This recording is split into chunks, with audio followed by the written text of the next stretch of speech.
Hello guys! So, gawa tayo ng banana bread. Nino tayong banana at 3 piraso. Ang ating flour, ang ating itlog, ang ating brown sugar, ang ating butter, at saka vanilla, baking soda, and baking powder.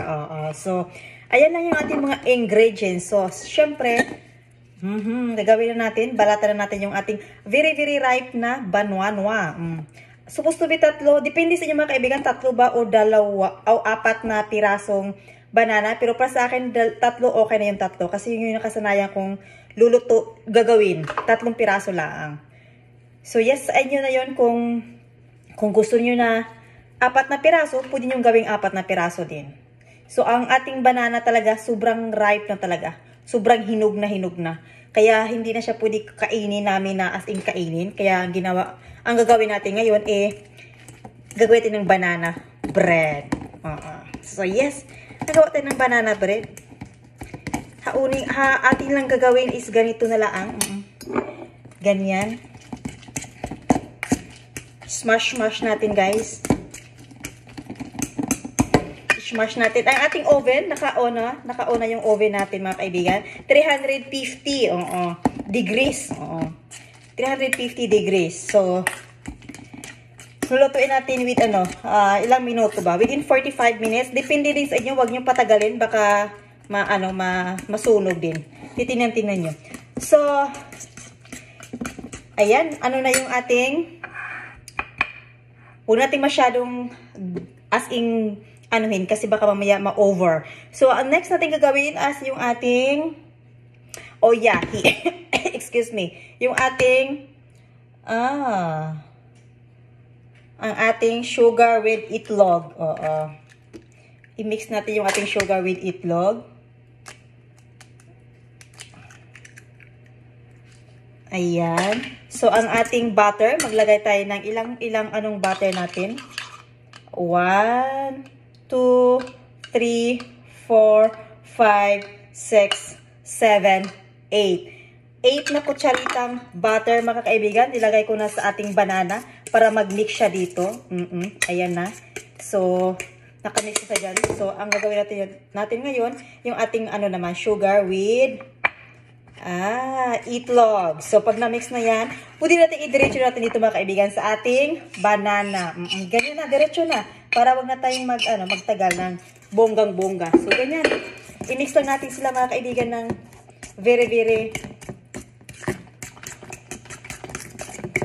parang may namumuong parang may namumuo sa aking sugar. Parang may namumuo sa aking sugar. Wag naman sana. Mahirap yun. Ayan na. Pinisik ko na yung kailangan lahat yan ay mga kaibigan. Huwag magmumuo-muo. Kasi mahirap pag may namumuo-muo. Hindi maganda yung pag may namumuo-muo. So yes. Next gagawin natin mga kaibigan. Ilagay natin yung ating flour dito sa malaki. At lalagyan natin ng isang kutsaritang baking powder. At ang ating isang kutsaritang baking soda. Yan.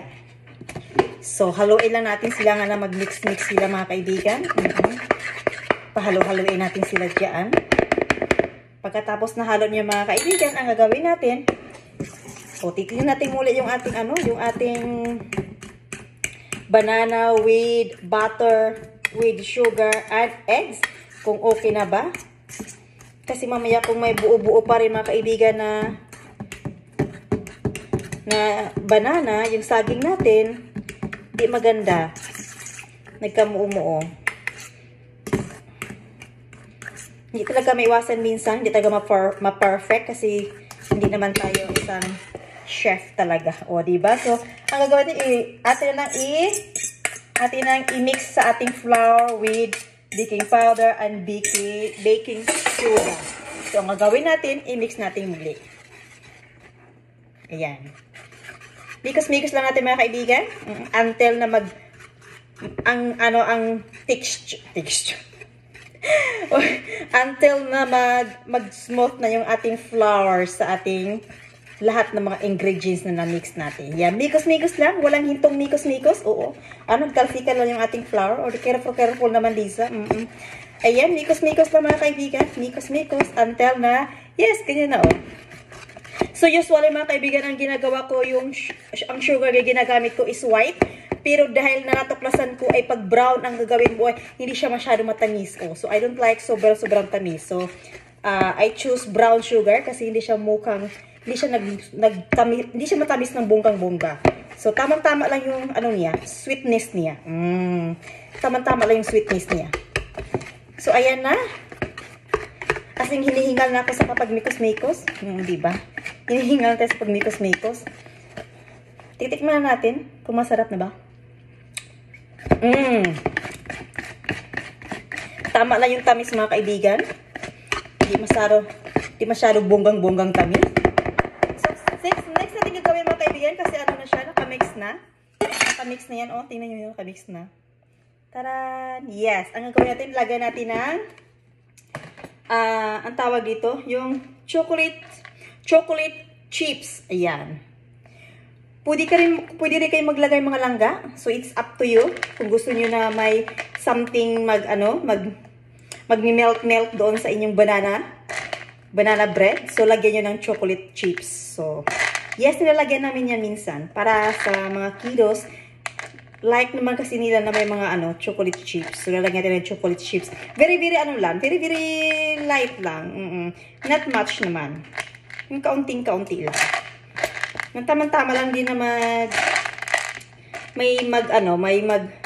mag-melt pag hihiwain mo yung ating so ayan. So pag i-mix natin muli kasi naglagay tayo ng ilang piranggot na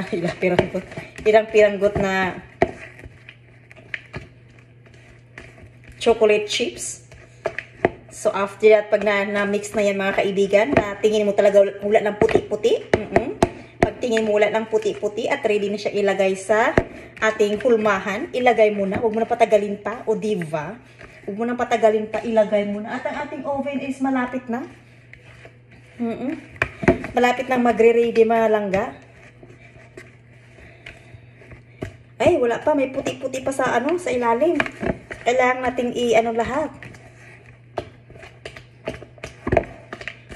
Kailangan walang puting-puti para ilang minuto baga ito. So, okay, 1 hour. Pero huwag natin abutin ng 1 hour. Depende kasi sa oven yung mga kaibigan. Kung ang oven mo ay, ayan na yung aking hulmahan. Ini-sprayhan ko na yan ng oil. Already na yung oven natin. So, ilagay natin mga kaibigan yung ating banana bread.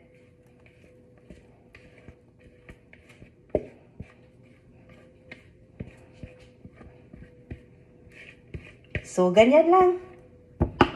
Yep. Ganyan lang mga langga. So, ayan na. So, hindi ko alam kung gaano siya ito pag umalsa. So, tingin ko talaga dagdag natin kaunti ng yung chips sa ibabaw para at least may kaunting ayan. So, i-ready natin. Lagyan natin sa oven kasi ang oven ready na. So, Alexa, timer 40 minutes. Alexa, timer 40 minutes. 40 minutes. Starting now. So, ayan na. Ilagay natin sa oven. Careful lang tayo kasi very hot. So, ayan. 40 minutes siya dyan. So, antayin natin mamaya kung ano na ang mangyayari. So, update later, guys.